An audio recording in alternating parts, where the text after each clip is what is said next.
Welcome to Graded Podcasts. Adrian Alvarez from Argentina is a general surgeon and anaesthesiologist. His major achievements include founder-president of Preoperative Care of the Obese Patient and founder and president of IRAS. He also received the BMA Medical Book Award 2011 by the British Medical Association for his book, Morbid Obesity, Preoperative Management. I'm interested in what Adrian has to say because of his background in South America. Hello, Adrian. Welcome to Graded Podcast. How are you today? I am well. Good morning. Nice to talking to you. Thanks. Nice talking to you too. You've lived in Argentina for the majority of your life. What was your childhood life like in Argentina, and how did your environment influence your drive for success? Living in Argentina is a wonderful thing. When I was young, when I was, I don't know, maybe 10, 15, and I didn't start to travel, I thought that living in Argentina was something boring. And I thought that anywhere else would be better.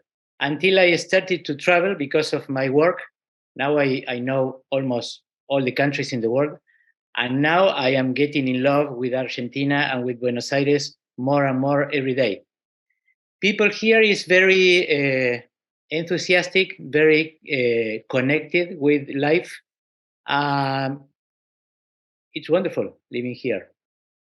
You describe Argentina as a wonderful place. What is actually wonderful about it? What do you enjoy about the country compared to other countries in the world? I think that here people is very connected with life, with nature, and we have been facing many different challenges. I think that you may be aware that we have economical crisis every 5 years, and we have a social crisis. We have many different crises. But anyway, people is always paying attention to the needs of the other citizens of the country, and we are always ready to help. So I think that the kind of human connection that I can see here in Argentina is not what I have seen in other countries, like the US and some countries in Europe, for example. How would you describe the difference between the people in Argentina and the people across the world? People in Argentina, I think that they maybe I don't know South Africa. I haven't been there, but I have some friends. You must come visit. Yeah, it's on my plans for the immediate future. But I think that we have many things in common. You have suffered in your history, even in your recent history. You have many wonderful people like Nelson Mandela, like Albi Sachs, like Silla, this guy that was the captain of the Springboks. People that have been examples for the rest of the world. One of the characteristics of that people is that they are very warm and connected with reality. And that is what I can see here also in Argentina. There are many people that is really connected with what is really happening and ready to help. You describe struggle as almost like a positive thing. Do you think it is a positive thing? Because especially from a home point of view, because I think that if you struggle in your home, it makes you more tough, and which makes you more driven, obviously, to try get out of the situation you're in. Do you agree with that statement? Yeah, I think that if life is difficult for you, it makes you stronger. It should make you stronger. And also, it should develop empathy in you. When you suffer, you can see that someone else can suffer the same way that you do. So when you suffer, you need someone to help you. So when you see some other people suffering, you will be ready to help. If you have had real contact with suffering, so struggling, if you didn't have that experience, how would you know what suffering is about? So I always follow the saying that failure almost makes you learn and therefore succeed. Do you agree with that? That if you fail, you succeed, or in a way, if you suffer, you actually learn and move on, and then can adapt to other people's suffering? Absolutely. I think that opposites always teach us. You have to know what black is to understand what white is. So, and you have to understand when someone is poor to understand what rich people can think. So, and all the opposites always teach us how the whole reality is. Because if you don't know the other side of the coin, you don't know the coin. You just know one side. So I truly believe that we need to know everything. Absolutely, I totally agree. I'm going to change the topic to success. What is your definition of success? I think that the success is to be able to help someone somewhere, even if you don't see them. It is to do the right thing. When you go to bed at night, you can sleep right because you know that even if you didn't achieve anything that you can measure, you know that you have done the right thing. So for me, that is success. Success is not money, it's not fame, it's not power, it's to be able to do the right thing all the time. You discussed doing the right thing as your success. What is the right thing to you? It is like I told you before. I have two principles or three principles in my life. One is compassion, the other one is equity, and the other one is freedom. So, compassion is to do for someone else what you would like to be done for you. So, if something is happening to you, I would do whatever I would like to be done with me in the same situation. No matter if you are my enemy, it doesn't matter. You are just a human being. I have to do that. The second thing is equality. So we are all humans. It doesn't matter if you live in South Africa and I live in Argentina. We are the same thing. So we have to have the same rights. And the third one is freedom. Freedom is not negotiable in my life. We need to be free to do whatever we need to do. Absolutely. You discussed equality and you said that we're all humans, therefore we should be equal to a certain extent and have similar rights, which I completely agree with. Do you think that equality and how the whole money system works with some people earn their money and some people are less fortunate than others, do you think there should be the poor becoming up to the rich, or do you think it's fair that the rich earn their money, therefore they should be richer than the poor? I think that equality has to be equality of opportunities first, not just equality of the amount of money that you have. There has to be a limit below what it should happen. For example, you have to have enough money to eat, to feed your family, to go to school, to have clothes, to have a house. From there, you can have whatever you want. From there up, doesn't matter. It doesn't mean that you cannot have, I don't know, $1,000,000,000. You can do that. But if the rest of the world has their human rights satisfied, they have food, they have schools, they have justice, because that is the problem.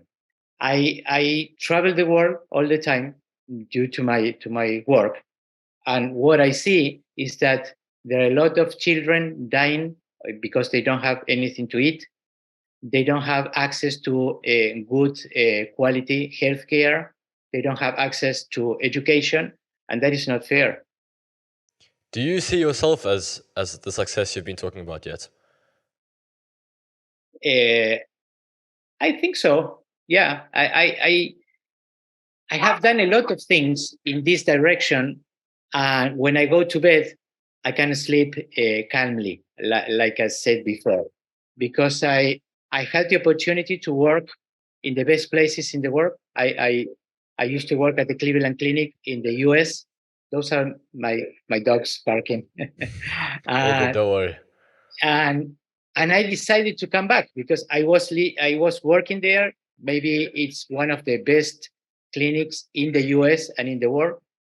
But I realized that I could do a lot of better things for the healthcare of the people in Latin America coming back to Argentina. So that is what I have done. And in fact, when I came back to Argentina, I was working in the best hospital in Argentina. But then I thought the same thing. Why don't I go to poorer hospitals to see how can I help there? And that is what I am doing all the time, because I am too much fortunate. I had everything. I have a very nice family. I had a lot of love in my family. I have a wonderful family myself, my kids, my wife. I have a profession, I have a vocation. I could do everything I want. But I know that there are a lot of people that don't even have health. They don't have access to healthcare. They don't have food. They don't have a house. They don't have love. They don't have anything. So I cannot live in peace if I don't do something for those people. You described you as being very lucky with your family. How did your family actually influence you today?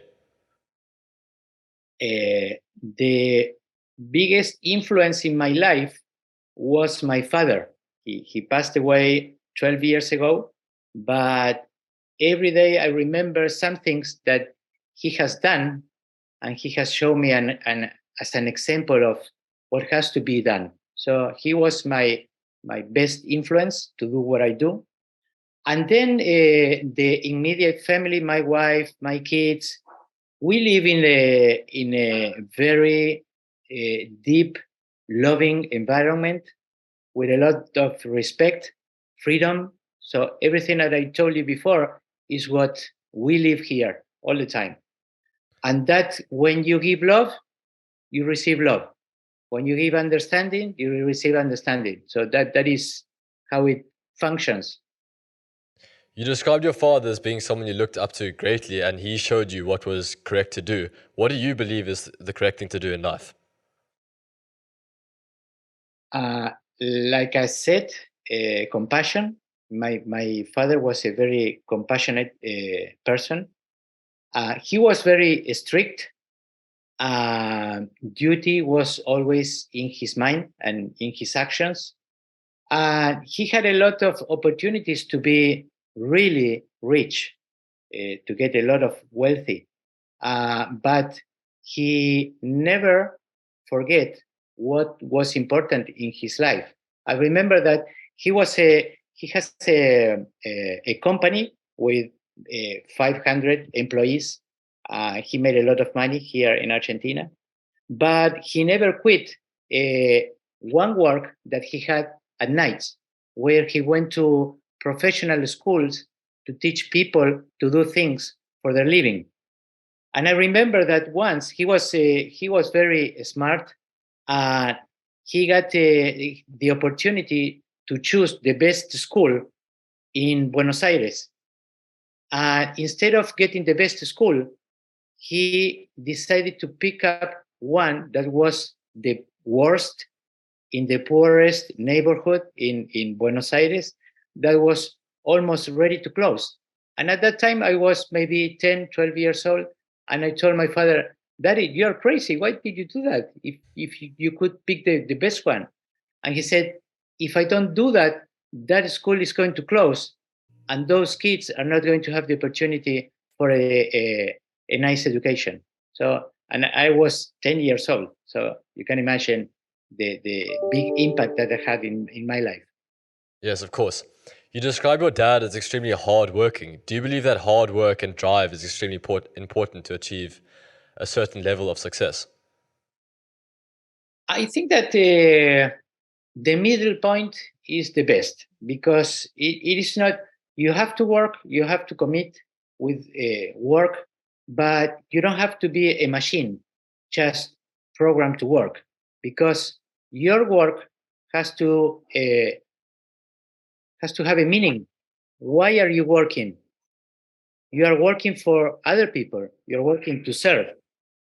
And to be able to decide how to serve, you have to know, you have to understand. And to do that, you have to be connected with yourself first. If you are not connected with yourself, how can you decide properly what to do? And to be able to be connected with yourself, you need time. So, and if you are working all the time, when are you going to have time to be connected with yourself? So I work, I don't know, a decent amount of hours a day. But the first thing that I do in the morning, I wake up every day very early, around 4:30. The first thing I do is meditation. I meditate for an hour to be connected with myself. And from there, seeing the reality and having the right thoughts, I can have the right speech and then the right action to be able to do what I believe I have to do to serve to the community. I also actually meditate for 15 minutes before I get my day started, but I'm sure it's for different reasons. I actually have ADHD, and I Uh-huh. find it almost calms me down, which actually brings me to my next question, which was I also find a schedule and routine helps me get my stuff done in a day. So, what is your management style every day? As I said, I wake up early.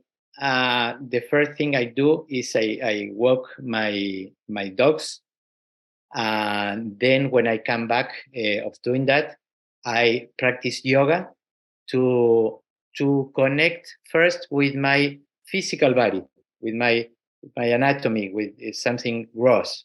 Uh, and after reaching that connection, I practice meditation. 1 hour of Vipassana meditation, that is a Buddhist typical meditation.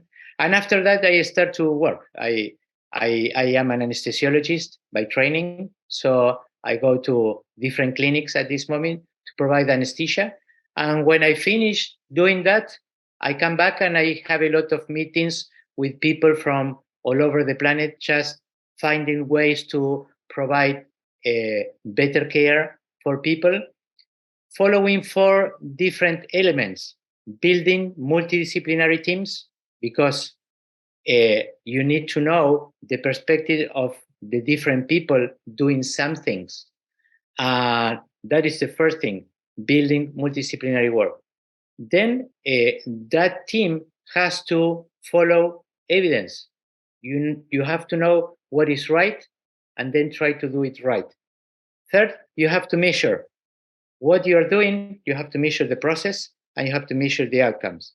And finally, you have to work in quality improvement cycles. So you have to plan, you have to execute your plan, you have to audit the results of your plan and the process, and then you have to adjust. That is what I believe the community has to do. So let's imagine this in a bigger proportion.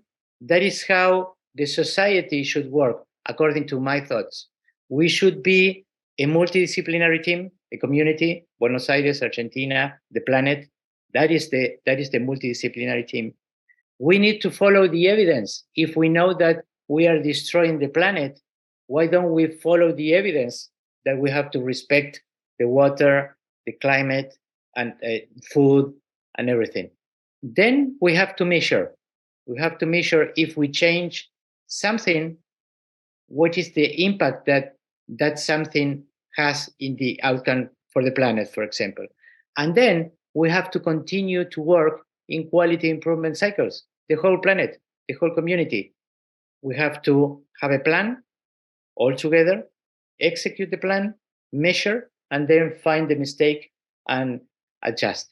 If we do that, I am doing that in healthcare, but if we do that in education, in housing, in clothing, in justice, in everything, I think that the planet should be better. So that is what I do when I come back from the clinics where I go as an anesthesiologist. Do you see the world as a community now? Do you think we can improve that? And if so, how, in your opinion?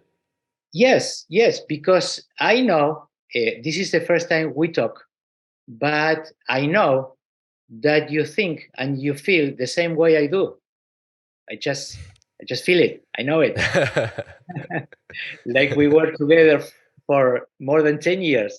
Like you were my kid. I know you think and you feel that way. I know that Albi Sachs thinks the same thing and he feels the same thing. I know that Gandhi felt the same thing. Mandela, many people in the planet. The thing is that sometimes the politicians that are on top of everything, they don't do that. But if we can get together, I don't believe that we should have nations, because that is something that the humans have created. Why people just across a river from where I live are from Uruguay and I am from Argentina? It's just a river. What makes them different than me? So that is totally crazy. I know that we are a community. It's just that we don't see it, and that we need more meditation. I think that meditation should be something that everyone living in the planet should do. I completely agree. You discussed the fact that someone in Uruguay is almost the same as someone in Argentina because we're all humans as a race. How do you think we can actually get the whole world to become one community rather than singular countries? If we are together by the ideas, by the needs, by what we feel, and not what someone tell us we need to feel. I feel what I feel because that is the So way. human. It is not, Exactly. yeah, it is not because someone else is telling me what I have to feel. And that is also a result of meditation. When you meditate, what you are looking for is to see the truth, the reality, just like it is, not the way I would like it to be. For example, in the final between Argentina and France, if a French forward is going close to our goal and someone throws a rock in his forehead, I would say that is not a penalty because I am from Argentina and I don't want Of them to. course. Yeah, Great but that save, is by the not, way, at the end of the yeah, game. but that is not reality. That we need to see the reality just like it is. And according to the reality, we need to understand the other people, because I truly believe that the only way that the world could be better is through love. It is not through hate, it is through love. And love is made of a substance called understanding. I need to understand other people to be able to love them first. I need to understand myself to be able to love myself. So, and that is also a consequence of meditation. When you see the reality like it is, not the way you would like it to be. You discuss love as a brilliant thing, and obviously it is. Do you think love is the key to happiness? I think that happiness is not possible without love. But I think that understanding is prior to love. If you don't understand, you will not be able to love. So, what is the key to happiness then? To see reality. When you can see the reality, you can understand how things are, you can understand yourself and the other people, and from there you can love yourself and other people. And through loving, you are going to be compassionate. If you love, there is no possibility that you are not going to be compassionate. So with compassion and equity, everything is possible. You discuss seeing reality as the key to happiness. How do you see reality? Through meditation, because I was not the way I am now all my life. I, I am coming back from the other side, because when I was younger, when I was 40 something, I was extremely successful to the eyes of the society. What do I mean? I was rich, I had a lot of power, I was famous, I was working in the best place in the world. So everyone look at me, wow, this guy, 40 something years old, he's got everything. And incredibly, at that moment, that was the worst moment in my life because I was going in another direction of what I was feeling I need to do because I was following money, fame, power, but my spirit was getting totally empty. I was That was not what have motivated me to become a doctor. And, and at that time, I was taking antidepressants, downers. I was smoking, so I was totally on the other side of the coin. At that time, I started to practice yoga and meditation, and I could start to see the reality because the reality was inside of me. The problem was that I was not able to see that. You have an extremely interesting mindset about how to find happiness through yoga and meditation. Who were your role models or the people that you followed and looked up to during your teenage years? Uh, Even if I didn't realize at that moment, my father, my father was one of of my models. Uh, Gandhi was another one because it was just him. Watching him, his smile, his way of looking at people, and his disconnection with everything that the other part of the society was looking for.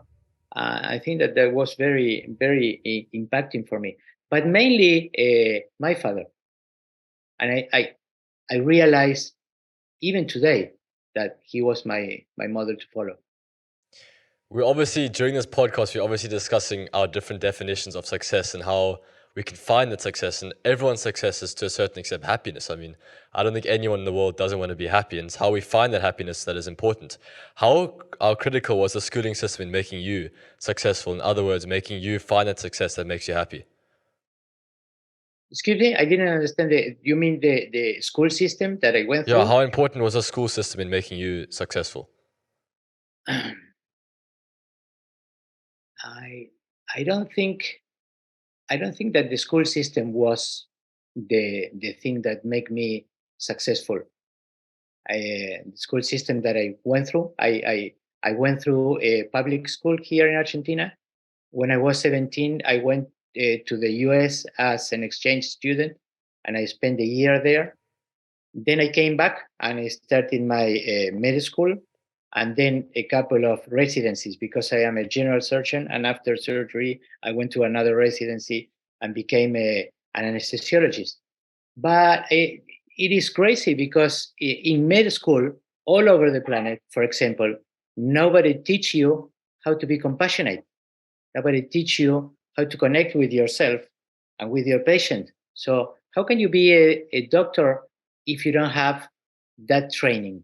Because I believe that a lot of technical aspects of our education as doctors are important, but those are the tools that we have to use for our goal, that is a humanitarian goal. I have to be there to be by the side of a person that it is suffering something that they didn't pick. They didn't decide to be sick and to have to undergo a major surgery. That is something to happen, and they suffer for that. So first, I have to be connected with that human being and with their suffering and with the experience. And nobody in the almost the whole planet teach you how to do that. And I think that that is really important. We need to do that. Now, doctors all over the planet, many of those uh, are taught how to use some machines, for example, pumps, drugs, monitors, or whatever, to do Yeah. something. But it is not a thing; it's a human being. And the first thing that a human being has is emotions, is feelings, the need of connection, the need of communication. And that is something that my system it didn't provide me. That was something that I was getting through life experiences. Are there any strategies or tips you can give us to actually become more compassionate? Excuse me? Are there any strategies you've used to become more compassionate? As I said before, I think that the first step is to be able to reconnect with ourselves. In my experience, the first possibility of reconnection was with my physical body through yoga, and not through other sports. I like physical activity, but only yoga because that calms your mind and stops the fluctuation of your thoughts. That reconnect with myself in a physical level. From there, you can reconnect from a mental level. And once you are reconnected with yourself and understand your suffering, your emotions, you will be able to be compassionate, because compassion is something that can be trained. Meditation is mind training. It's like it is very easy to understand that if you want to improve your physical health or to run a marathon, you have to train your body. You have to run. You have to train your strength and many other things. But to be able to think better, to have right thinking, right uh, uh, actions, you have to train your mind. And meditation is the way of training your mind, because you're working with neural pathways all the time. And doing that, they get stronger. And you have the opportunity to get your attention whenever you want for as long as you want. When did you begin practicing yoga and meditation? When I was 40, 30 something. 14 or Yes, 30? Oh, awesome. 40. What's the next step in your journey now to try reach your success? The first thing is showing in healthcare that getting all together, uh, working with those four elements that I told you, building multidisciplinary teams, following evidence, measuring outcomes and processes, and working in quality improvement cycles can improve healthcare. Because for me, medicine is not important at this moment. Medicine is just an opportunity to show a way to aspire for a better world in other aspects: education, uh, nutrition, and so on. So the following steps is to show that this is possible in Argentina, in South Africa, in India, in the Philippines, anywhere where people is connected with service for the people. Once that is done and proven in healthcare, we have to move to education, we have to move to clothing, climate, and everything, because it does not depend on the governments. It depends on our actions, your actions, my actions, not my president. This president is going to be here maybe one more year. So, what can he do? We need to create movements of people thinking the same way in the whole planet. By movement, this is going to be possible. Are the leaders in Argentina any good, just out of interest? What are your thoughts on the leadership? I think that the leaders, as I told you before, I don't believe in nations. So I don't believe in national leaders. There are leaders that can be from anywhere. I think that a good leader doesn't feel that he belongs to a nation. A good leader belongs to the humanity, belongs to the universe. There are good leaders here and bad leaders here, as anywhere. Or you could say resonant leaders or dissonant leaders. You're talking about leaders managing and almost not being a good idea. What do you find is the best way to manage people in a work environment? No. I think that leaders are necessary, of course. But I said that leaders from a nation is not something important. Leaders from anywhere are important. And leadership is to guide a group of people to achieve a better future because of their ideas. It's not because of success in terms of money or whatever. So what a leader has to do is to make the other people feel the need of building a community and a common benefit.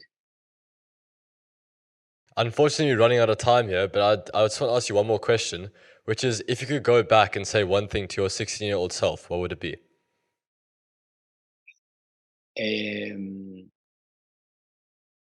Be connected with yourself all the time and committed with your principles. Never surrender to your principles, to your ideas. I think Perfect. that's Well, the most important thing. cool. Thank you so much for joining me today, and I truly believe that you've inspired me and many other people who are going to watch this podcast. Thank you so much. Thank you very much, Ben, and congratulations for this idea. I think that this is really needed anywhere for a I better agree. world. Thank you so much. Bye. You're Have a good day. welcome. Bye-bye.